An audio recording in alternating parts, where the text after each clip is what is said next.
It happened on an ordinary evening, the kind where nothing special was supposed to happen. I had just come home from work, boots still covered in dust, back sore from another 12-hour day at the job site. I dropped my bag by the door, loosened my belt, and walked into the kitchen where she was stirring a pot of pasta. I leaned in, kissed her cheek, and asked, "Smells good. How was your day?" She shrugged, barely looking at me. "Same as always."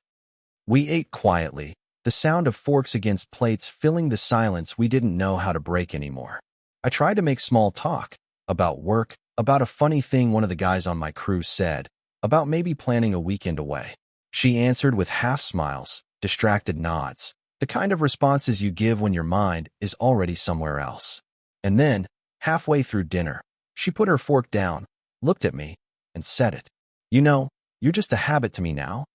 I stared at her, not sure I heard it right. "What?" She sighed, like she was explaining something simple, not tearing the ground out from under me. "I don't mean it in a bad way. You're just here, like coffee in the morning or brushing my teeth at night. You're part of my routine. Reliable, predictable, comfortable. A habit." She said it calmly, casually, like she wasn't breaking me with every word. I laughed, but it wasn't real. It was the kind of laugh a man makes when he's trying not to show his chest has caved in. "A habit, huh? That's what I am to you." She reached for her wine glass, not even looking at me. "Don't take it the wrong way. It's not like I don't appreciate you. I do. You're good. Solid. But there's no excitement anymore. No spark. I just go through the motions with you." I sat there frozen, staring at her, and for the first time in our marriage, I didn't see my wife. I saw a stranger. Because marriage isn't supposed to be about sparks every day. It's about building something real, something steady. And here she was, dismissing all of it like it was just muscle memory, like I was the brushstroke in a painting she'd stopped caring to finish. That night, I lay in bed next to her, wide awake. She was scrolling on her phone, smiling at something she wouldn't share with me. I turned to the ceiling, her words echoing in my mind. "You're just a habit to me now." The more I thought about it, the more it made sense. The way she stopped looking me in the eye when she said, "I love you." The way she kissed me like checking a box, not like she meant it. The way she lit up around her friends, but looked drained when it was just the two of us. I realized then that maybe I had become a habit in her eyes. Something she did without thinking, without feeling, just because it was what she was used to. And that's when I made a decision. If I was just a habit, then it was time to break it. Not by fighting, not by begging, not by demanding she see me, but by quietly removing myself from the routine she took for granted. And I knew exactly where to start. The next morning, I left for work without saying much. Normally, I'd kiss her goodbye, ask if she needed anything, maybe text her at lunch just to check in. That day, I didn't. I poured my coffee, grabbed my keys, and walked out the door. She didn't notice at first. Or maybe she did, but she didn't care. When you're just a habit, breaking the pattern doesn't sting right away. It takes time. At work, I kept thinking about her words. I pictured her standing in the kitchen, wine glass in hand, telling me calmly that I was nothing more than a routine she didn't feel anymore. The more I replayed it, the more it hardened something inside me. That night, when I came home, she was on the couch watching some reality show. Normally, I'd sit beside her, even if I hated whatever nonsense was on the screen, just to be near her. Instead, I walked straight to the bedroom, showered, and sat at my desk with a book. She peeked in once, her brows furrowed slightly. "You're not watching with me?" she asked. "Not tonight," I said simply. She blinked, then shrugged and went back to her show. And that's how it started, small withdrawals, quiet shifts. I stopped asking her what she wanted for dinner. I cooked for myself. I stopped waiting up for her when she stayed out late. I went to bed. I stopped reaching for her hand in public. Kept my hands in my pockets. At first, she seemed relieved. Less pressure. Less expectation. She could move however she wanted without my presence hovering nearby. But within a week, I noticed the cracks. She started lingering in the kitchen when I cooked. Asking, "Want me to help?" I'd shake my head. "I've got it." She'd ask, "Why are you so quiet lately?" And I'd answer, "Just tired." Her confusion grew. She wasn't used to me not filling the silence, not chasing, not making the effort. She was used to me smoothing over the rough edges. Now, I let the silence sit heavy. On Saturday, she suggested going out. "We should grab dinner, maybe see a movie."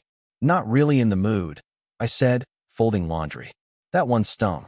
I saw it in her eyes, the flicker of disbelief. Because for the first time, I wasn't jumping at the chance to spend time with her. That night, she crawled into bed beside me and tried something she hadn't in months. She rested her head on my chest. I let her, but I didn't wrap my arm around her like I used to. I just lay there, still silent. After a few minutes, she shifted away. The truth was, I wasn't doing this out of spite. I wasn't trying to punish her. I was teaching her. Not with words, not with anger, but with absence. And little by little, she was starting to notice what life felt like without her habit. By the end of that second week, she cracked. We were eating dinner in silence when she set her fork down sharply and said, "You've changed. You're not the same. What's going on with you?" I looked at her calmly. Maybe I just got tired of being a habit. Her face fell. She opened her mouth to argue, but nothing came out. I stood up, took my plate to the sink, and left her sitting there. That night, she didn't sleep well. I could feel her shifting beside me, restless. And for the first time in years, I slept soundly. Because for once, she was the one wondering what I was thinking. And that was just the beginning. It didn't take long before she started chasing. At first, it was subtle. She'd linger in the doorway when I was in the garage, pretending to look for something just to see if I'd notice her. She'd ask if I wanted to watch a show together, and when I told her I already had plans, she'd force a smile and nod, but I could see the disappointment in her eyes. She wasn't used to this version of me. For years, she had been the one who dictated the rhythm of our marriage. If she pulled away, I closed the gap. If she went cold, I tried to warm things up. If she grew distant, I worked harder to bring her closer. Now, I didn't chase. I didn't beg. I didn't ask. And that imbalance terrified her. One evening, I came home from work to find dinner already on the table. She hadn't cooked in months, not like that. Candles lit, plates set neatly, a bottle of wine breathing beside her. She was smiling nervously, like a hostess trying to impress a guest. "Thought we could have a nice dinner together," she said. I sat, ate politely, thanked her for the effort. But I didn't gush, didn't lean in, didn't give her the satisfaction of knowing she'd pulled me back. I could feel her watching me, waiting for some sign of the old me, the man who would have called this meal perfect and pulled her into his arms afterward. But that man was gone. Later that night, she slipped into bed wearing lingerie I hadn't seen in years. She pressed her body against mine, kissed my neck softly. "Miss this?" she whispered. I looked at her. For a second, I almost wanted to give in, to pretend things were like before. But then I remembered her words. "You're just a habit to me now." And I realized that what she was offering wasn't love. It was desperation. I pulled back gently, kissed her forehead, and said, "Get some rest. You'll feel better in the morning." She froze, stunned. I could feel her confusion, her frustration, the way she turned her body away from me under the covers. The next few days, she grew clingier. She texted me during work, something she rarely did. Little things like, "How's your day?" and "Miss you." She'd leave her phone face up on the counter, almost begging me to notice she wasn't hiding anything. She started sitting closer to me on the couch, her knee brushing mine, her hand reaching for my arm. But every touch felt too late. Because here's the thing. Once a man realizes he's been reduced to a routine, he doesn't fight to be appreciated. He learns to walk away. And I had already started walking. Quietly, piece by piece, I moved my life elsewhere. My important documents, my savings, the personal belongings she never noticed missing. I opened a storage unit, loading it slowly, methodically, until everything that mattered was already out of that house. She thought she was fixing things by cooking dinner and wearing perfume again. But she didn't understand. Effort born of fear isn't the same as love.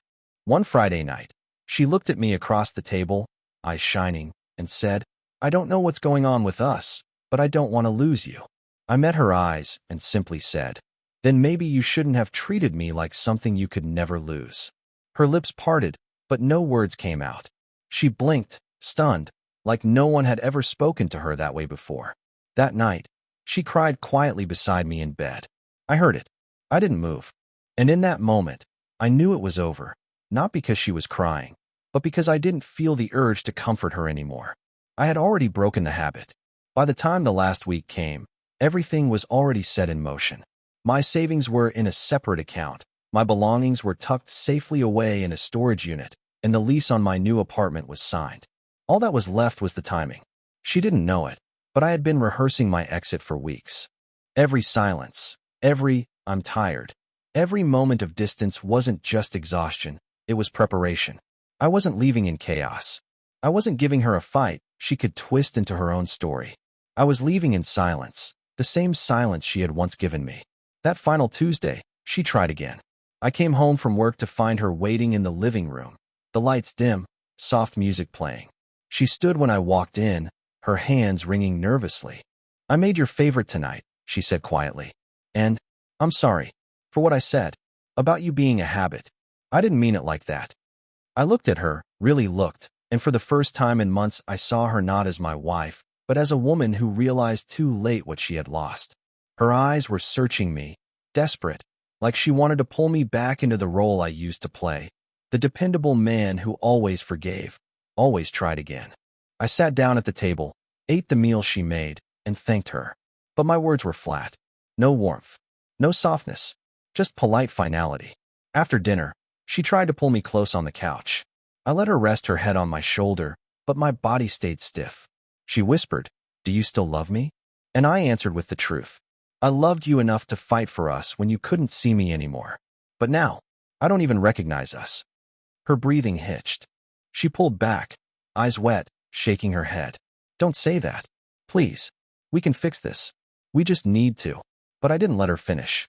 I stood, kissed her forehead, and said softly, "Get some sleep."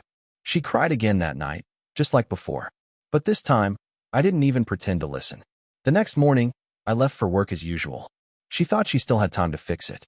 She thought I'd be back that evening, that there'd be another dinner, another chance. But when she came home, she found the house different. My clothes gone. My tools gone. My belongings gone. And on the kitchen table, in the spot where she once told me I was just a habit, I left a single note. Habits can be broken. This one is. I left the keys beside it and walked out of that house without looking back. That night, I unlocked the door to my new apartment. The place was bare, no framed photos, no familiar furniture, no shared memories on the walls. Just silence. But it wasn't the suffocating silence I had lived in for years. It was mine. I sat on the floor, leaning against the wall, and breathed. For the first time in a long time, it felt real. She had called me a habit. Something she could go through the motions with. Something she thought she'd never lose. But now she knew. The habit was gone. And this time, it wasn't coming back.